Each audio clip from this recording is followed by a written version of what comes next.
Good evening, everybody. Get this organized a little, see if I'm on.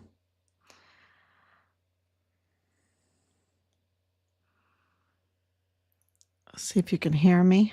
Looks like it. Okay. Get this organized awesome. A little, see if I'm on. 1,782 days since Richard was forcibly removed from his barracks room and his life was taken from him.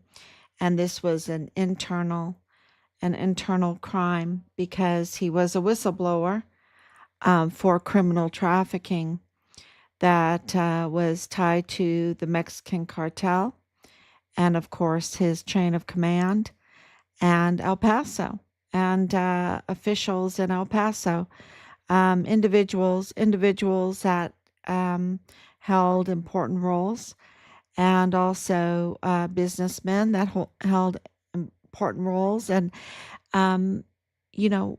why did this involve so many people? Well, this is a billions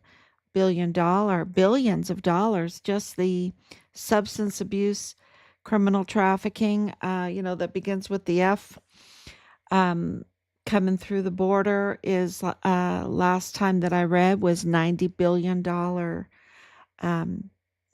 billion.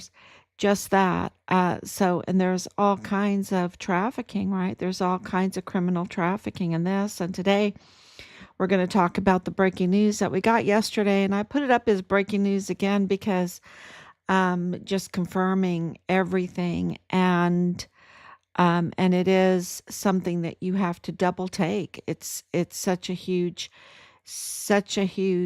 indication of what's going on in our son's case. Today is June 19th, 2025, and we have Corpus Christi, right? We have those that are celebrating Juneteenth, but for Christians, we celebrate Corpus Christi. I know it's primarily a Catholic holiday, but I just love Corpus Christi. I just love it because of the history that I have with it. It is really the honoring and of the Eucharist, the body of Christ. It's a little bit of a sad holiday, but then it's also very relieving and comforting to know that we're redeemed, right? We are redeemed. So it has not so much an Easter vibe. It kind of sounds like that, right? But it really is honoring the body, the flesh, the blood of Jesus Christ, being fully man and yet fully God. It's such a miracle that God became flesh, that he took on the body of a man and suffered as a man, even though he was God. So, it is a very spiritual and very beautiful and very humbling day today to think of Corpus Christi. So what they do in Germany that I just loved is they would take flowers, petals, seeds, sand, soil, compost, bark, moss, and they would make these beautiful Christian symbols representing different parts of the Bible and everything. And people would put that, make that in front of their house every year, and you could walk down the streets and you could see these absolutely beautiful pieces of art commemorating. Sorry, it's late. Corpus Christi, and that things are physical, but they're spiritual. That's what it's really. It's kind of like the Council of Chalcedon, if you like theology. Very man, a very man, and very God, a very God. That's what this day to me is really represents, and I hope everyone had a good day. And this is how the truth is. The truth, and in this case, in this breaking news that we have about Nidal Baem, who's been, a really huge figure in Richard Halliday's case, in our case with our murdered son, from the very beginning. And we knew it was really, really big when it happened. We knew it was really big. And, the truth, it seems like it's something that you can't touch, you know, um, but that's not true. It's very patient. Truth is very, very patient, and it reveals itself, and it reveals itself by manifesting itself. And I think that's today the breaking news about Nidal Baem is really the manifestation of a truth in this case, and several truths in this case. So let's just review a little bit about Nidal Baem. He's a Palestinian arms dealer that worked for Western Frontier Trading LLC and other things too. He has his hand in a lot of things, but he worked for Western Frontier Trading LLC in El Paso, and it is veterans owned, and they sell a lot of different things. Um, but they also sell arms and ammunition. So much so, I mean, big deals. Like they put in a bid, Nidal Baem put in a bid for $3 million in ammunition to the El Paso Police Department. Um, so it's a big deal. It's not, like a little business. And we didn't know who he was. Um, we were there in El Paso, and we received a phone call from a cashier at a Dollar General that um, we had met some Dollar General workers in downtown El Paso when we were doing a rally. We went downtown and stood downtown handing out flyers and using our bullhorn and letting people know about Richard Halliday. And we would talk to people. And there were some young people that were just, we met so many magnificent El Pasoans um, and service members, that really told us a lot of things going on.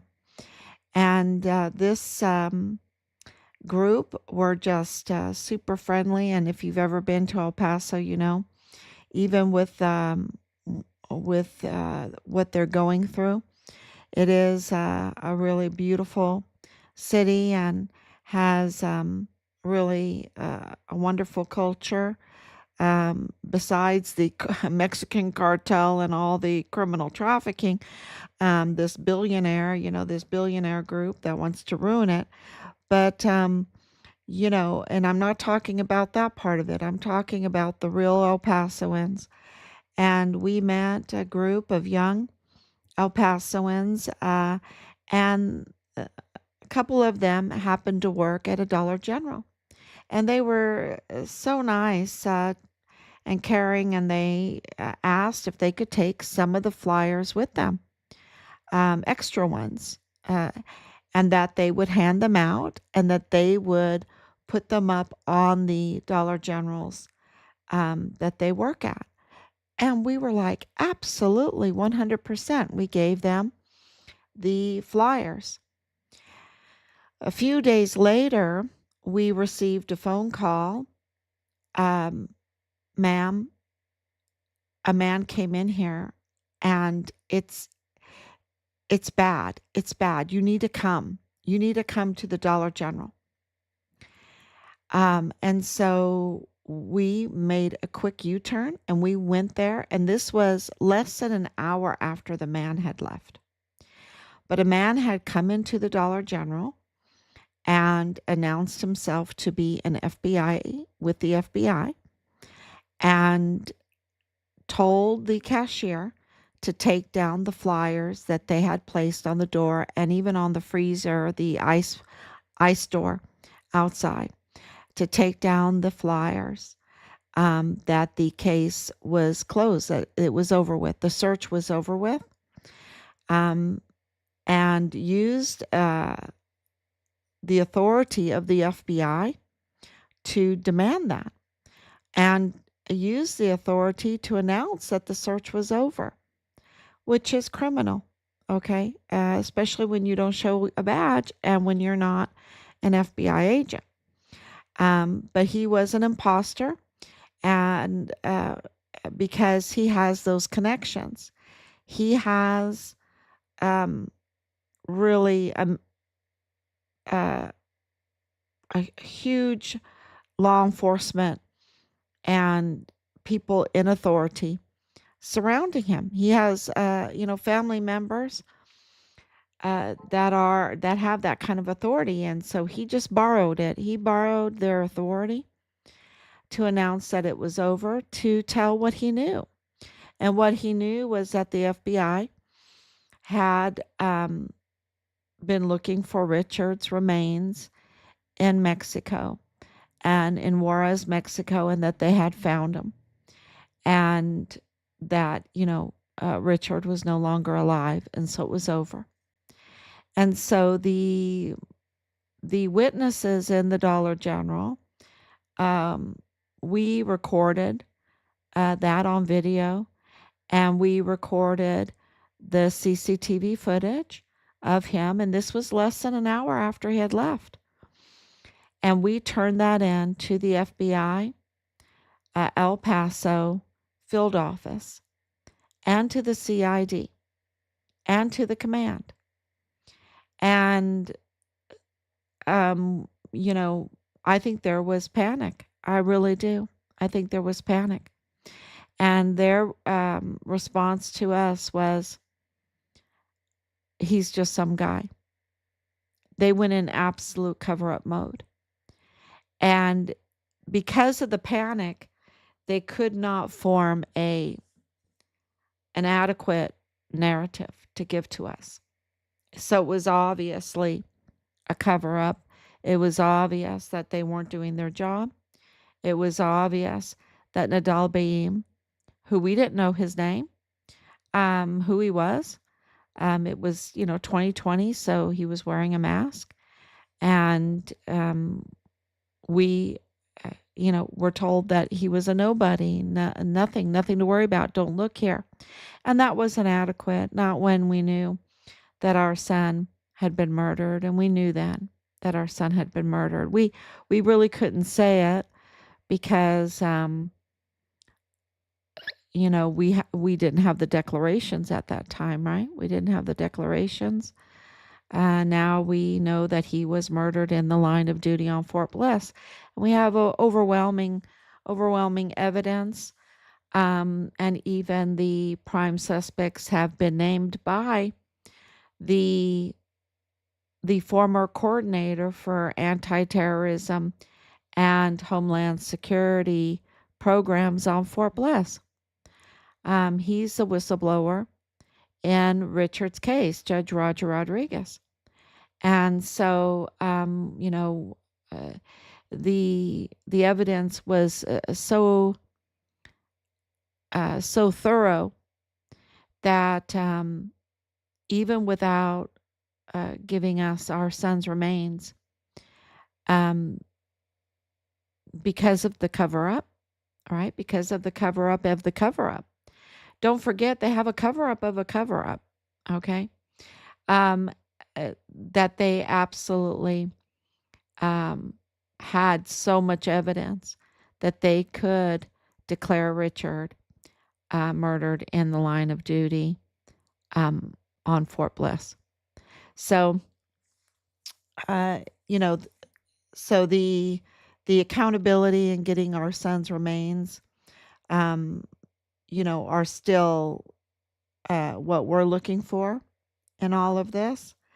And and we know that the FBI have the jurisdiction over the remains of our son.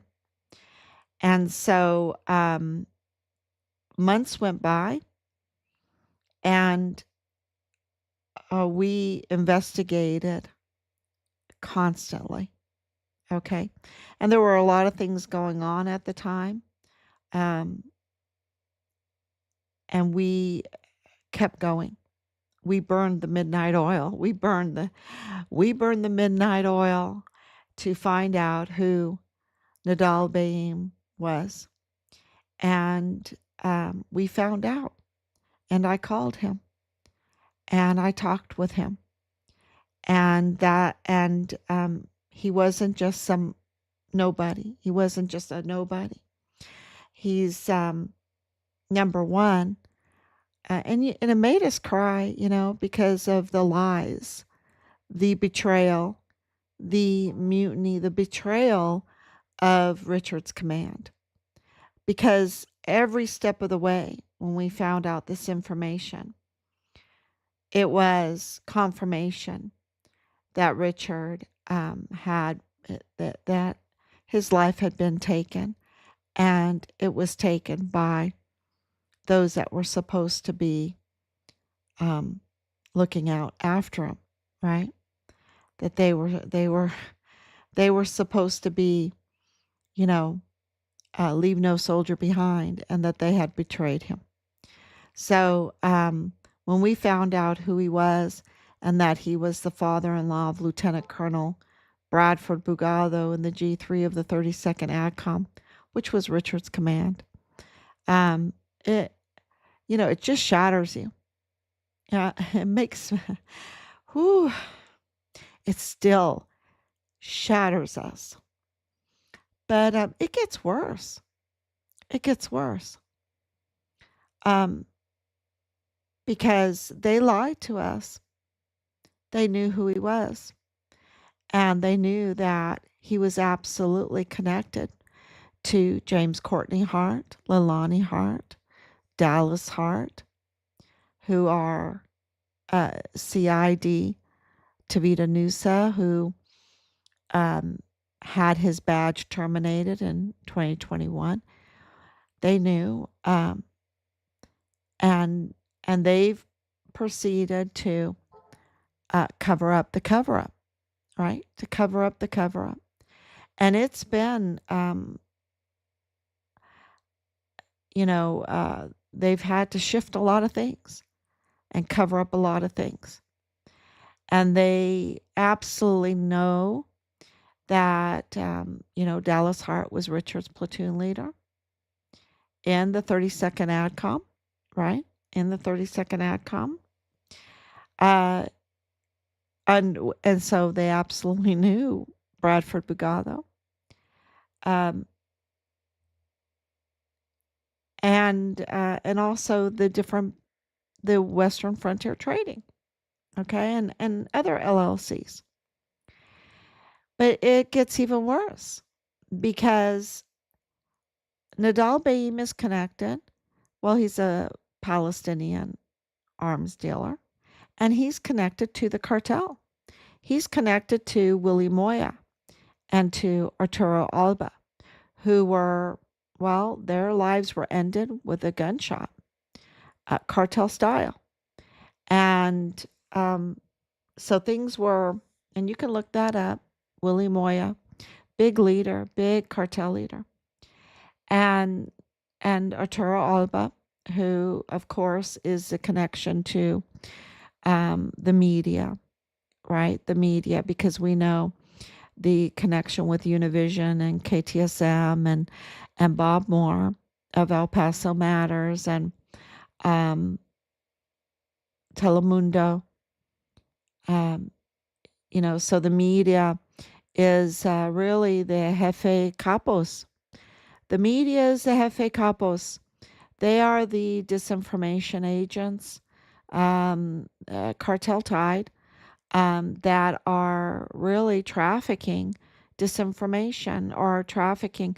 They're the ones that turn the crime into a media story, covered up, put a band-aid on it, manipulate it, twist it, whatever, um, to mislead the people, absolutely to mislead the people, and to divert attention and to avert any kind of scrutiny and accountability.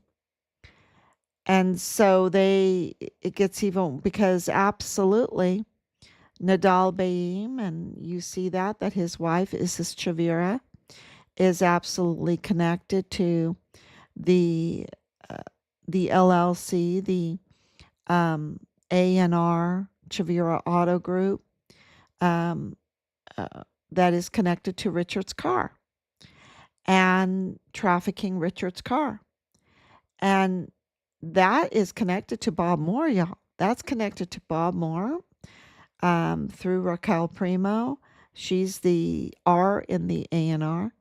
And Alex Chavira is son of Manuel and Teresa Chavira. And they are big law enforcement people connected to Nieto, the FBI. I mean, so Nidal Baem has this family connection, and it's with all the businesses, the real estate businesses, um, and with law enforcement, with the media, with the cartel. Okay. So, and he's saying, you know, Richard's remains were found in Juárez, Mexico, and he never thought that they would say anything. He just demanded that they stay silent, but they didn't. They didn't. And I think that the secret was so big that I guess he had to tell somebody. And sometimes you just feel so protected when you have Bob Moore of El Paso Matters, who is the media jefe capo in El Paso. When you have Chavira, the chief of police for the El Paso ISD. When you have the connection with Teresa Chavira, who was investigator in the El Paso Police Department, and then over these groups of victims. It's just like you can't make this stuff up. And then you have your son-in-law in the G3 of the 32nd ADCOM, and you also and it gets worse, and you also have family ties to Gustavo Sanchez, married to a Chavira. That was just happened to be the Texas Ranger that was assigned to our case. You feel very, very like emboldened that you can commit crimes with impunity, and you can even brag about them. And that's what he did. I think he just felt very, um, emboldened to even be able to brag about his crime. So, but times have changed. Times absolutely have changed, and there is a new sheriff in town, and his name is President Donald Trump, and he is absolutely investigating. There are ongoing and active cases. We have confirmation of a lot of active cases in regards to our son. And, yesterday I even posted up what he said, that he used to be the hunted, but now he's the hunter, which means he's investigating, y'all. And of course, he's investigating El Paso. Of course he is. Of course he's investigating Fort Bliss. Of course he is. He's the commander in chief. And El Paso is the front door of the United States, and really the epicenter of criminal trafficking. the epicenter of criminal trafficking, which would mean that they are the epicenter of money laundering. Okay. And money laundering you can do through Walmart gift cards. You can do it through the Walmart finances. You can do it through LLCs. LLCs. You can do it through strip joints, right? Um, and many different ways to money launder. And that's the epicenter because it's the epicenter of criminal trafficking. And if you're making these illegal funds, um, you're going to have to wash them, right? You're going to have to wash them. So this is why there's absolutely investigations going on, and those investigations create panic. And you saw that in the 45 when Trump was 45, his first term, 2017, 18, 19. Why Richard even lost his life was because he was a whistleblower and a witness to the criminal trafficking activities that were going on there, that confirmed and corroborated what President Trump was investigating at the time, what he was saying at the time, his truth at the time, in order to I don't even want to say shut the border. That was never the intention. The intention was always to vet the border, to control the border, and who was coming in and out of the border. And they didn't want that. They were making so much money. And part of making that money is to take advantage of migrants, take advantage of them. And that's why you saw Fort Bliss turn into the death camp. 10,000 children at a time, hundreds of thousands of children that were trafficked through Fort Bliss. And I say 10,000 at a time because the camp that they built there, and Fort Bliss is huge, okay? Fort Bliss is huge, could sleep. It had 10,000 beds, So 10,000 at a time, they were trafficking through Fort Bliss, hundreds of thousands of children, 17 and under, for all kinds of reasons. And most of those now are feared to be not alive anymore, not alive. Um, and so, this is also, I mean, that's, if that doesn't make your jaw drop, that's why there's investigations going on. That's why they did not want Richard to corroborate what President Trump was doing, because they were making loads of money, y'all. Just on the contracts of those 10,000 beds, the supply side of creating a death camp made them loads of money, which is disgusting, which is despicable, which is satanic. And they promoted it through the media like it was benevolent, and it wasn't. So they absolutely make loads of money off of taking advantage of the migrants, especially when they're illegal. They can really take advantage of them. And it's, call it what you may. It is really criminal. Because what they do with all of them, you have to look it up yourself. It's just, and just get a tissue box.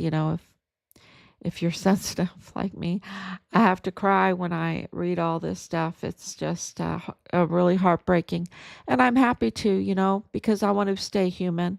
I want to be humane. I want to stay human. I don't want to have a hard heart and like these people that are just absolutely sick. They're just absolutely sick. So, his life was taken because Richard had a soft heart. He was absolutely not going to spend his money on whores and blow. He was not going to spend his money on criminal activity. And he sure wasn't going to go along with it, the Vanity Fair He wasn't going to go along with it. And so he became a whistleblower for, uh, against, for the children against these cartel criminal traffickers. And, and the media that was absolutely decided when Richard would not be compromised that they targeted him. It was Bob Moore. It was Bob Moore's group that targeted Richard from the very beginning. And we're getting information that even from Qatar, Richard was making complaints about what was going on. And we can corroborate that because we talked to him and he told us. He told us it started in Qatar when he was deployed. So, so now, here we are in 2025, and we have worked very, very hard to maintain Richard's case, to make sure that nobody could sweep it under the carpet, that we could keep it open, keep it active, so that we could get accountability and find out where our son's remains are. And we know that the FBI El Paso field office has the jurisdiction over our son's remains. So this is where we're at right now. And President Trump is a seasoned president. He's number 47 now, right? He's had a lot of learning curves in these years. And so he absolutely went in full force. And so the cases that we presented today about Nidal Baem, because there's no if, and, or but when it comes to Nidal Baem, okay? He has become a liability for this criminal trafficking network, okay? Be it law enforcement, be it military commanders, be it business owners, be it a billionaire. Nidal Baem has become, because the evidence is so overwhelming, that he has become a liability to them. And so Western Frontier Trading has now sued not only Nidal Baem, but his wife, Isis Chavira. And when that happened, and they've, this is not like a newlywed couple. They have a very long history, a very long history. And so right after this case, this Western Frontier Trading decided to sue Nidal Baem, and I told you that I'm sure that they were not happy, that there was a lot of panicking, that there was a lot of cussing, a lot of kicking doors, a lot of punching walls, a lot of, when all of this happened, because he's just key. He connects it all together, right? He connects it all together. Richard's unit, Richard's command, the cartel, the law enforcement community that's involved in this, the businesses, the money laundering, Leilani Hart, of course. He connects it together. And so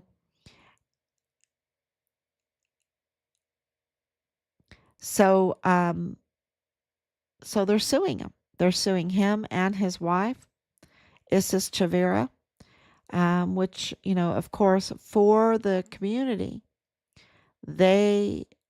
for the public, they now know that what we have been saying is right all along.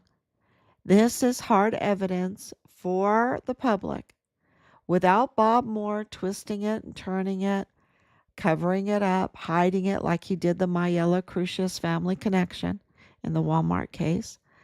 Um, now the public knows that what we have been saying, we've been right all along. And very soon after, right away, immediately after that happened, Isis Chavira filed for divorce of Nidal Baem. This long living couple, right? I mean, they've been together a long time. Um, she filed for divorce. Now, this is not just any kind of divorce, y'all. It is a turbo fast divorce. It is so fast it makes your head spin. And we know that there is a lot of property. There's a lot of property involved in this. They're into real estate. She's a real estate agent. There's a lot of warehouses, a lot of property involved in their family. So this is a very quick, it's a panic. It absolutely proves that they are preparing for other things to happen. And that there is absolutely a panic in their midst, and there is active and ongoing investigations that are circling or even there. So this is really huge jaw dropping news, and I can't tell you how important it is for you to share all of this, because we're, of course, going to be shadow banned. Where they're going to try to cover this up um, as this is happening. Uh, I hope not. I hope the media, because there's been a black ball on covering Richard Halliday's story. Think about we're part of the Annunciation House case. We're part of other cases. And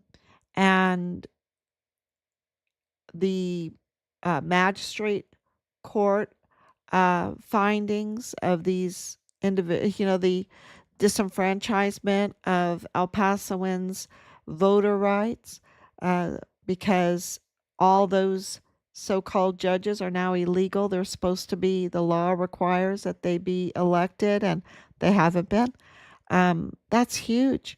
That's huge, because we're a government of the people, by the people, for the people, and they're disenfranchising voter rights.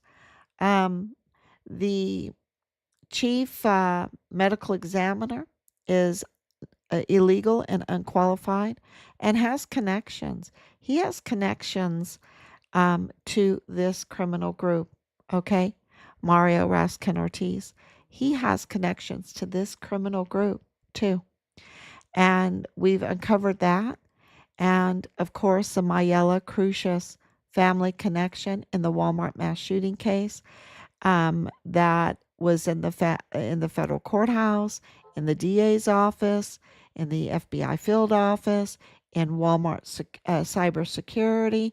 That this family, that the media said Patrick Crucius had no connections to El Paso, that he randomly chose El Paso, was all a lie. It was all a lie. He has huge family ties, not only in El Paso, but within the law enforcement and judicial system, and even in the Walmart cybersecurity, and in mental health. And so his plea deals are totally defective. They are totally defective. And so that case is not over with, y'all. It is absolutely not over with yet. Um, so, where is the media that is not reporting on this. You see that it is a blackball because the media, they're complicit. We've exposed James 2028 Stamp Montoya, that he's not a legitimate DA. We exposed Bill Hicks as also not a legitimate DA, a usurper. Uh, they did not install properly as the law requires to that position. Therefore, Yvonne Rosales is the legitimate holdover DA. We've exposed that Bill Hicks brought in cartel, tied Luis Rene Diaz, tied to Arturo Alba, tied to Willie Moya, the same cartel individuals that are connected to Nidal Baem and Bob Moore and the Chaviras. And, you know, uh, so, and of course, the command on Fort Bliss.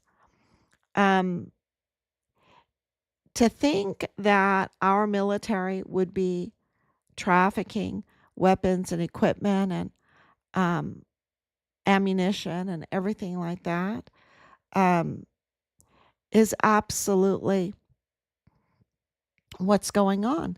Okay. Uh, Truckloads of it, truckloads. And that's why I was very, very happy to see the military parade. It was absolutely like an audit for the American people to see, to judge for themselves what our military looks like. President Trump, the commander in chief, put it on display, and uh, really happy to see that. We need oversight. We need oversight, and it looks like we're going to have to do it ourselves because of the level of corruption that has crawled into our agencies and our institutions.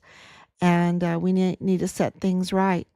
And so we're asking, thanking everyone for your support and to share this information because the cases, this Western Frontier Trading case against Nidal Baem and Isis Chavira is absolutely hard evidence that we've been right all along and that President Trump is right.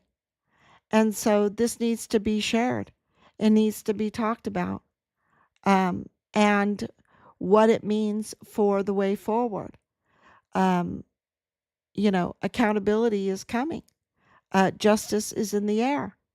And it absolutely confirms that because of the panic of the divorce, the panic of this case, and you can read through it. We provided the numbers, and you can absolutely read through these cases, and we'll be talking about them more.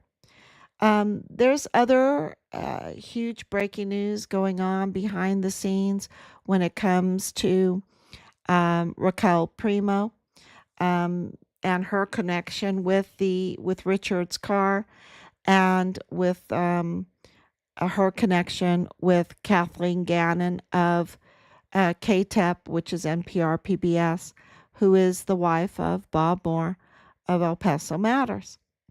And the targeting of Richard. The targeting of Richard that began in 2019.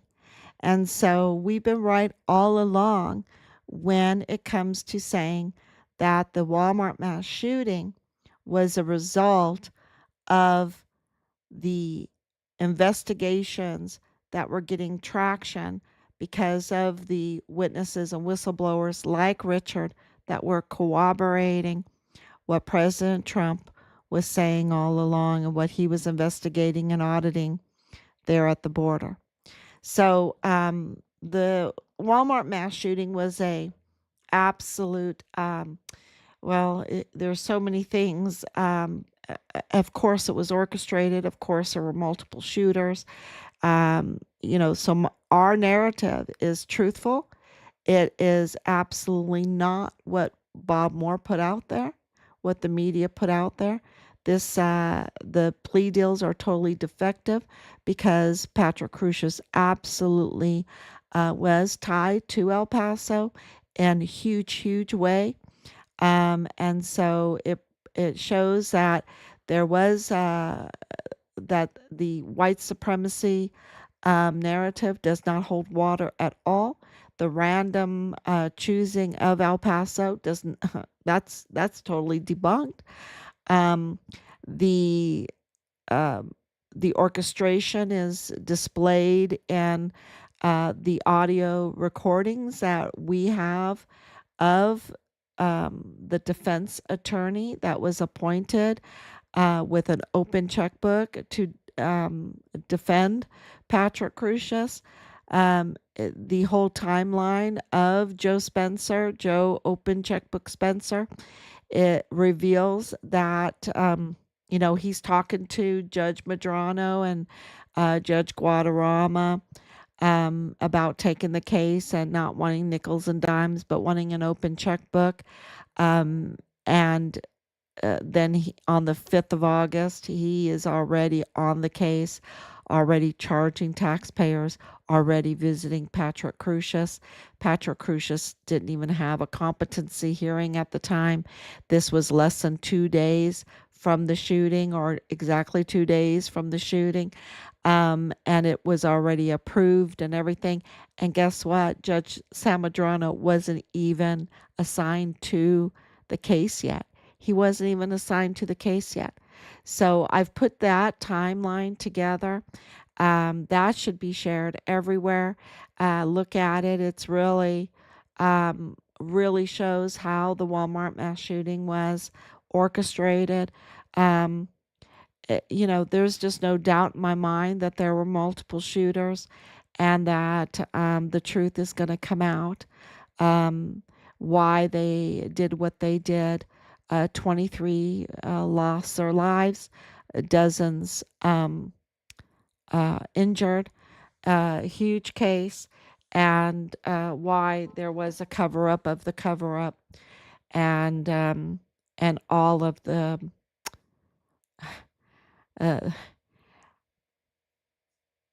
the betrayal of our of individuals that were supposed to be doing their job, and they didn't. They were absolutely traitors. So, all of that needs to be shared um, over and over and over again, um, because millions of dollars they've taken from people. I mean, grand theft, larceny, and all of this, because it's not just that they want to do their dirty crimes. They're doing it to everybody, okay? Because it's grand theft, larceny, millions and millions of dollars just for the Walmart case, just for Richard's case, and I can't even tell you the damage they do with the criminal trafficking. It's billions of dollars. So, please share this information and share it with your um, authorities around you. Do not even expect them, to really, you've just got to be very patient and go over and over and over again. And God does the work. God does the work if you do the work. We're in communion with God, right? We file. We identify the crime. We document the crime. We file the crime. We file it and file it and file it and file it. And God does the work. And it's just amazing to see. And it just puts an awe in your life, an awe that when Corpus Christi comes, or Easter comes, or Christmas comes, or you're just ready to celebrate, because we have absolutely, through all this, can you imagine we found out who Nidal Baem was? That story is just, I can't tell it yet, how we found out who he was. It was absolutely the hand of God. And that those instances that will be in the book Okay? They will all be in the book that we're writing. Um, it will just, you know, it has just, it gives you a faith that passes understanding, right? A peace that passes understanding, a faith that is beyond anybody's comprehension because it's miracle after miracle after miracle. And you just see God's hand over it all. So it is, um, and this, if you would have told me on my bingo card, people like to say that Western Frontier Trading would be suing Nidal Baem and Isis Chavira and it would force them to get a quick divorce, um,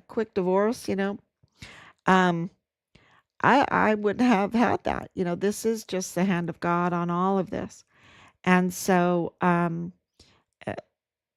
please share. That is, please pray, please share.